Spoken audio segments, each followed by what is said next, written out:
Morning guys, EK3 Mike here. I'm under the car and as you can see, some of this is stripped off here compared to the rest, but I want to get it a little bit cleaner because this surface area is getting welded and it really can't have any imperfections at all. So I want to take care of that. So I'm going to get my grinder out. I'm going to show you what I used before and what I'm about to use to finish this job up before I rub everything down with alcohol and then spray it with a weld through primer. So this will keep it protected, and at the same time my buddy can come and weld everything up without any issues. So check it out. So this is what I used to get that undercoating off.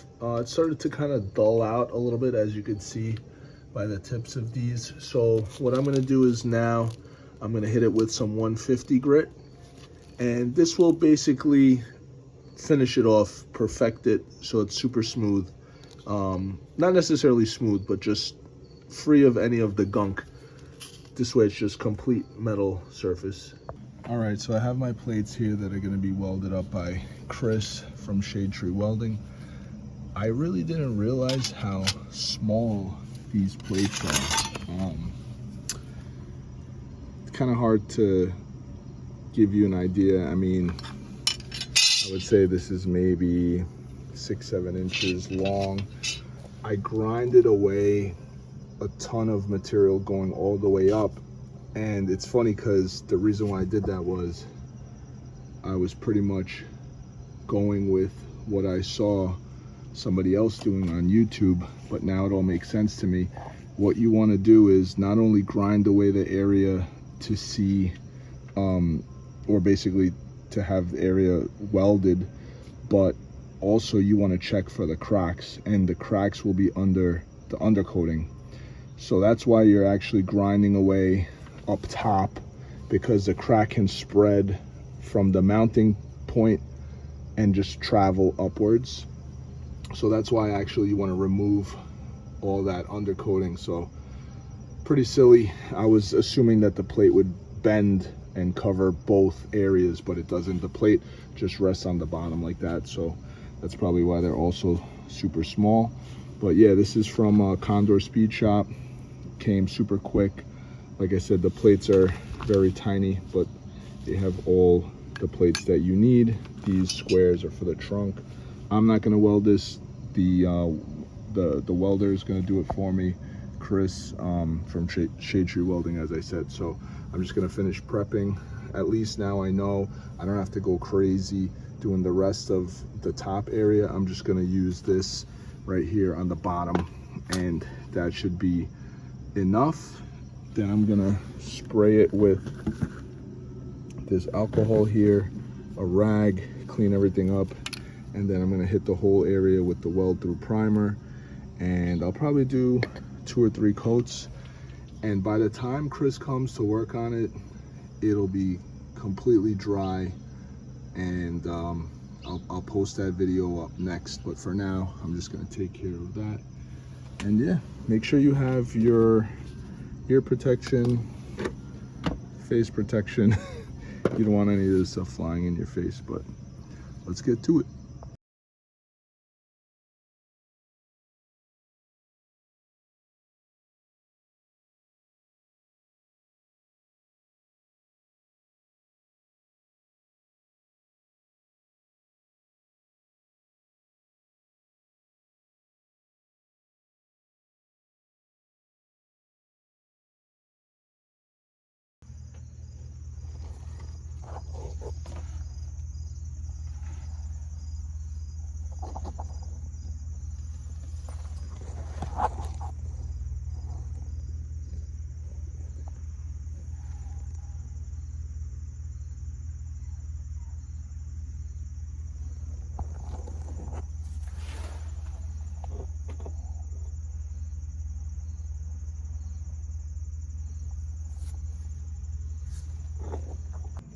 So this is the weld through primer I used,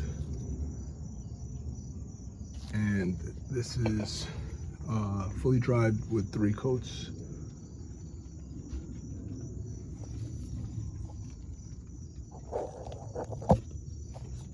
Zoom out a little bit so you get a better view.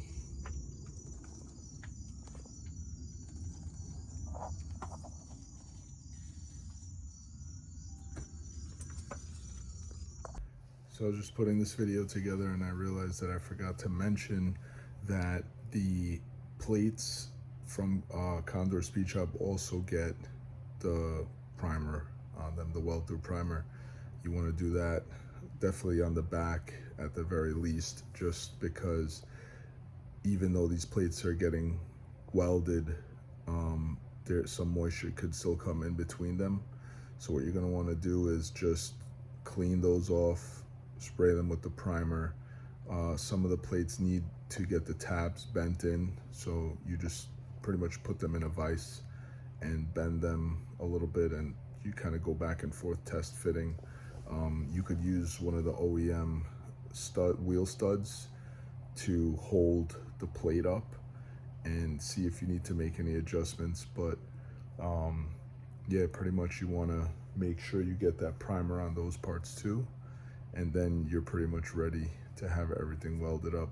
Once it's done being welded up, you're going to go do a seam sealer around all the areas that were welded, and then a rubberized coating. I got a 3M rubberized coating that I'm going to put on top of everything after it's all completely done, before I put the suspension up. And this way you could eliminate a lot of moisture getting into these areas and rust starting out of nowhere. So hope you guys enjoyed the video. Please like, follow, subscribe, ask a million questions. Check out my Instagram, finalbuild_JK.